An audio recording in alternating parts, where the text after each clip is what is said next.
What's up, guys? So, in today's video, we're obviously going to be going over these two different precepts right here. A friend of mine asked me to kind of elaborate on them, and I believe um, explain the correlation between them. If he did not mean that, I'm going to do it anyways. He asked me a very specific question, kind of along the lines of like, why do good or why do bad things sometimes happen to good people in a sense without giving away too much of what he asked me. So that's the purpose of this video. And everything I say here, take with a grain of salt, okay? Because I'm still very much learning about all of this, precepts, getting into the knowledge, really reading the Bible and digesting it and, you know, stepping away from what mainstream religion kind of talks about. I'm not going to get into all that right now, but a lot of what I say will tie into what mainstream religions say, and some of it won't, but that's okay. Okay, so to start this video off, we're going to start with the first part of verse 17. Behold, happy is the man whom God correcteth. Okay, give me 1 second. I need to pull up where that's from so you guys have an idea. The app I use is called Blue Letter Bible. It's very good if you're looking to understand the Bible at a deeper level, because you can click on each verse and just like get into the definitions of each word. Because the thing with the Bible is it's almost like a research paper, okay? Whereas anything you say about the Most High and understanding Him and His ways, or whatever you want to say about what you would like, religion, you have to be able to go into the Bible and find out exactly where it says that. Otherwise, in my opinion, it's man made, right? Okay, so where was I going with that? Yes. So then, moreover, the words that are in each precept, like let's say chastening, okay, this one's not very complicated, but some have words in there that have multiple meanings. Maybe not multiple meanings, but it might not just be a meaning that we understand outside of scripture. Like, let's just take water, for example, right? When we think of water outside of scripture, we know it's, the ocean, lakes, rivers, stuff we drink. Okay. But when you apply water to scripture, it can mean water and it can mean something else. And how you determine these meanings is you have to find in the Bible, another place where it says what water is. Okay.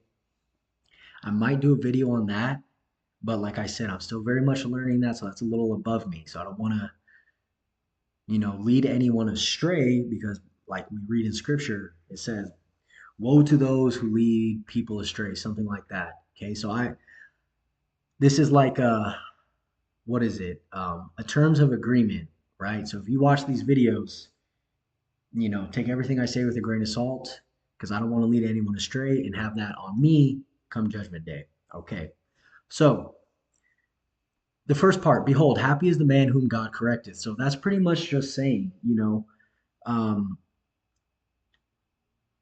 don't be upset when he's correcting you, because, yeah, just don't be upset when he corrects you. I had to make an outline for this video, so give me a second just to check, make sure I didn't miss anything. Okay, so I'm gonna just break down why you should be happy when he corrects you. And this is not scriptural, okay? This is my own opinion, but what we know is scriptural, like it says it right there verbatim. Happy is the man whom God corrected. But why I think that might not be scriptural, but it might be when we start breaking in, getting into the other verse, okay?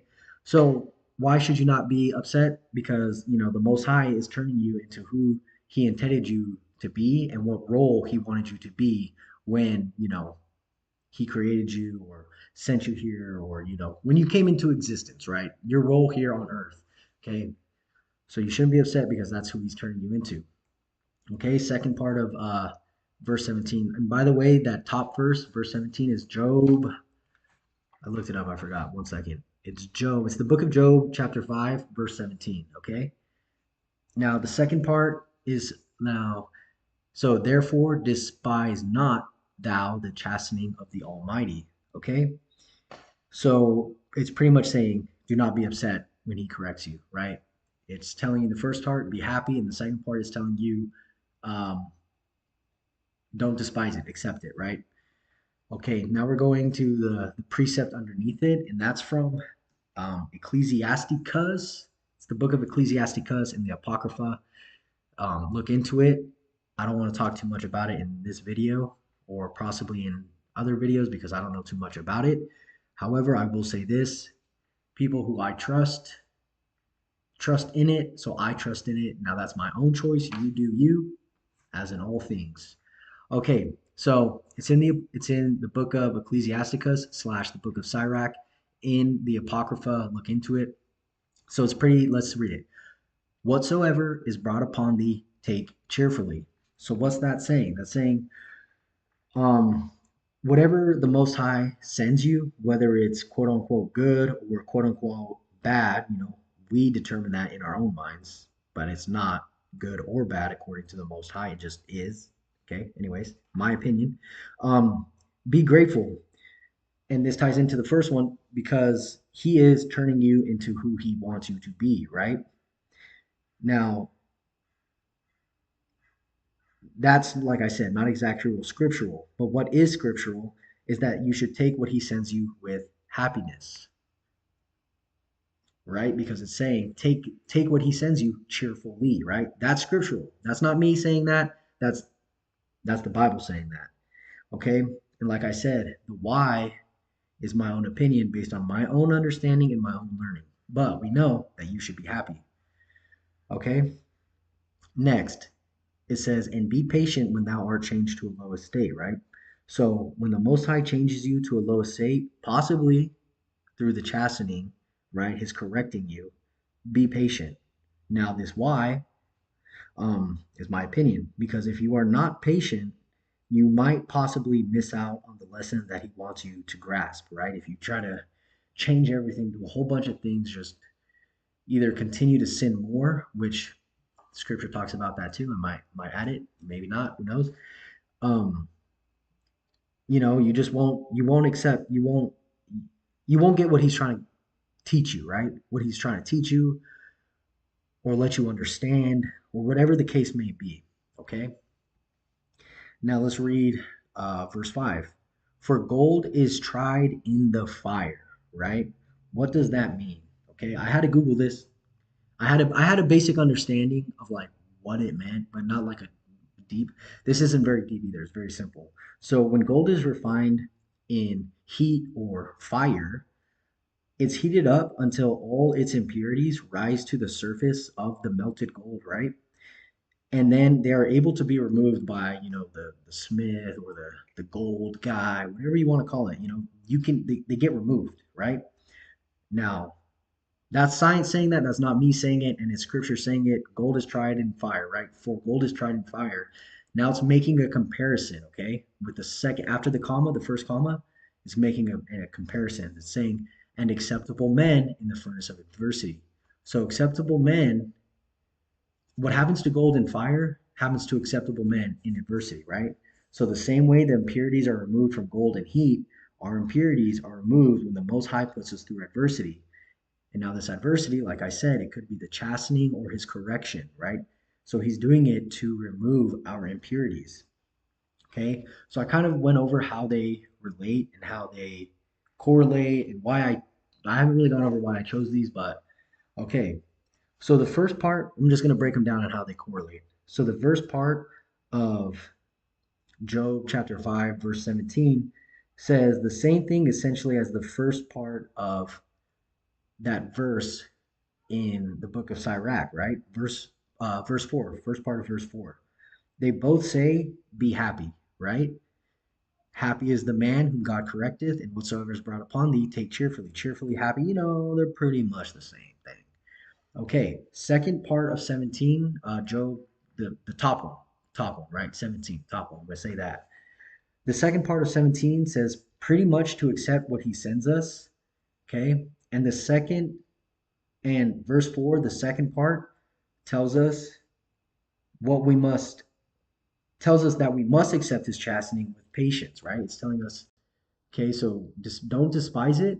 And then it's telling us how to do that. Accept it with patience, right? Be patient through it. So, yeah, okay. And then verse 5 tells us why we should accept his chastening because it removes our impurities, just like what happens to gold and heat. Now, I hope that didn't sound like it was my opinion. And I hope you can see the correlation of how that is pretty much scriptural. Is telling us, when God corrects you, when he chastises you, when he puts you through hard times, when quote unquote bad things happen to you, or whatever the case may be, it's his correct it possibly is his correction. And don't be upset with it. Don't think it's good, don't think it's bad. Just maybe you should think it's good. You should think it's good because why? He's removing your impurities. Okay, now, that's all scriptural.